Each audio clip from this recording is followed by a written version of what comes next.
Hello students, a very good morning to all of you. Today I welcome the students of standard 6 to the online classes of computer.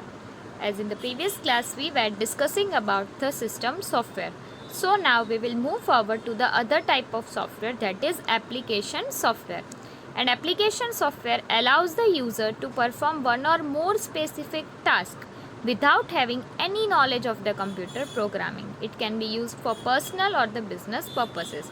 For example, if a person just is having a basic knowledge of the computer, like creating the file in MS Word, entering the records in MS Excel, and drawing anything in MS Paint, then this all are the examples of application software. Or the person who are not aware about the computer programming, who does not know the programming languages, they also can perform the specific task like creating a file, creating any of the document, then entering the records, keeping the records of the school data or the office data of any other data, then application software is used.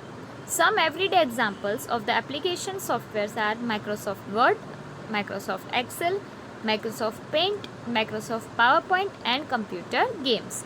And application software used in a commercial setups includes industrial automation software, business intelligence, software databases, reporting tools, educational softwares, and animation software. So these all are the examples of application software. It means that it is most probably used in business intelligence software to record the database. It means to keep the data, then to reporting the tools for the educational purposes, and for the animation purposes. This all application software are used.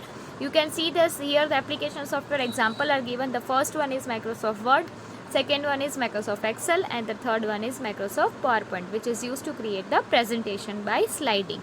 Okay, so now we will move forward to the third type of software, that is a programming software. So a programming software allows a programmer to develop the programs for computer application. Typical examples are text editors, compilers, interpreters, debuggers, and diagnostic tools. It means that now we are talking about the programming software. A person who knows programming, who knows how to create the software or to write the program, they uses this programming software.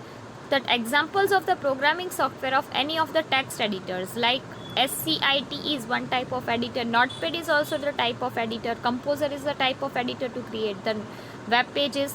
Compilers, it means that before you run the program, you have to compile that whether your program is error free or not. If there, then you have to remove that errors. Interpreters, debuggers to solve the errors which are there in the programs, and the diagnostic tools, it means the tools which helps you to solve any of the errors. So this is an programming software which is used by the person who are aware about the computer programming. Okay, so here we have studied about the types of software. So now we will move further to the computer languages and their evolution. It means that how many types of languages a computer can understand and how does this evolve. How does a computers come into existence and when does it was invented. So in order to instruct a computer to perform a particular task, a computer programmer has to write a program. It means that now you want a computer to do any of the tasks. So first a computer programmer has to write a program. For example, if you want to perform any of the arithmetic operations like plus, minus, multiplication or division, then first you have to write the program for these arithmetic calculations, and the computer will calculate it and gives you the result. While writing a program, a programmer needs to follow the syntax of the language in which the commands are written. For example, if a user is writing any of the program in the C languages, then first he have to include the libraries. It means include Conio.h, Studio.h, the curly brackets, the square brackets, the functions, everything should be in proper format. So that syntax a person need to follow when in which language a person is typing or writing a program. So each language has the different syntaxes. Let's look briefly into the history of the programming language. The stages of the evaluation of the programming languages can be divided into 5 generations. So first is first generation languages, that is first GLS. A first generation language 1GL is essentially a machine language. It means a language which is understandable by the computer, which is understandable by the machine. So the instructions are given in machine codes. It means that the code language is used which is in the machine form. means a binary form 10101 which a computer can understand. For example, in the form of long string of zeros and ones.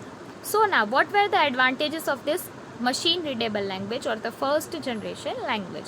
It was very fast and is executed directly by the CPU. It means that it performs the calculation very fast, and as it is machine readable, so directly can be understood by the CPU and executed directly by the central processing unit, that is CPU itself.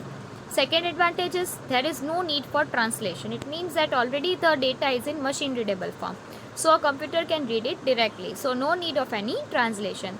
If we give a data into the human readable form, then it is needed to translate the data into the machine readable form, but already we are entering the data in machine readable form, so no translation is required.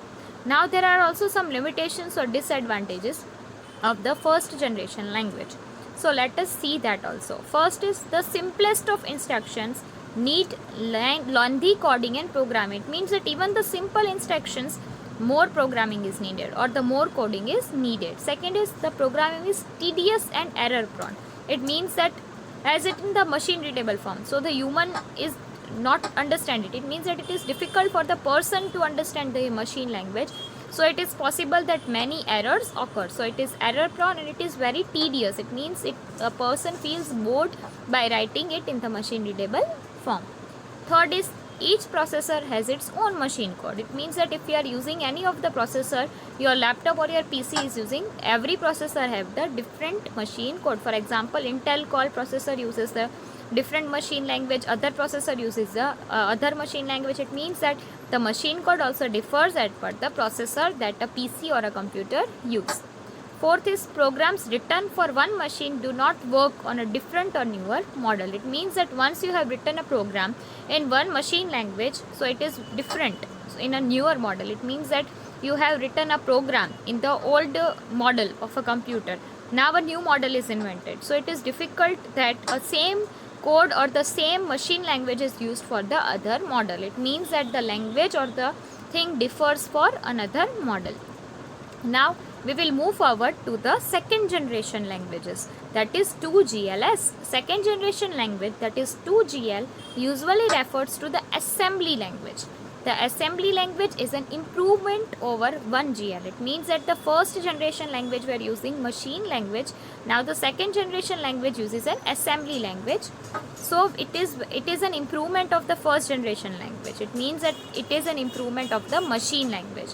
It uses mnemonics, that is simple abbreviated codes. It means code language is used which is very simply understandable by the computer. It means that you can write in a human form and you can generate one code which is understandable by the machine also, that is known as mnemonics.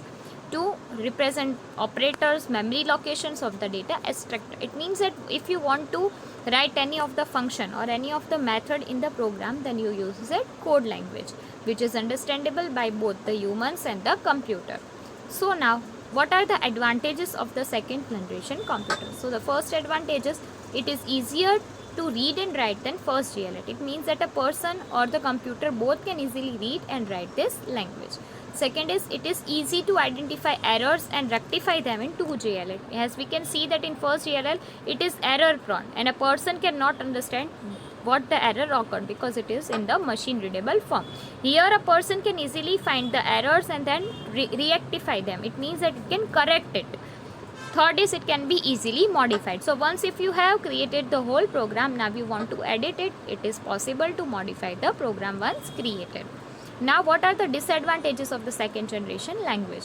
First, it need an extra program called assembler to translate a program into machine readable language. It means that it requires one extra program that is known as an assembler, which is used to translate into a machine readable language. It means that the human code is translated to the machine readable language by an assembler. So a program requires one extra program for translating. So that is an disadvantages of this second generation language. Second disadvantage, it is specific to a particular computer. It means that it is sticked to a computer. If you are using any newer computer, a new model computer, again you have to write the code for the assembler.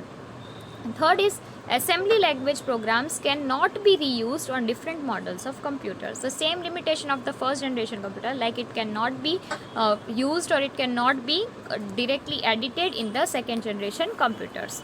Third is, it does not reduce the size of the program. It means that the size is very big. It means that if you have written a program using the assembly language, it is very big in size. Fourth is, a line of the assembly code usually is translated into the line of machine code. It means line by line translation is done. It means that if you have written any of the program, then line by line it will be translated into machine code. So it takes more time for translation. Okay students, so here we have finished our class. So we will move forward to the third generation language in our next period. Bye bye. Have a great day ahead.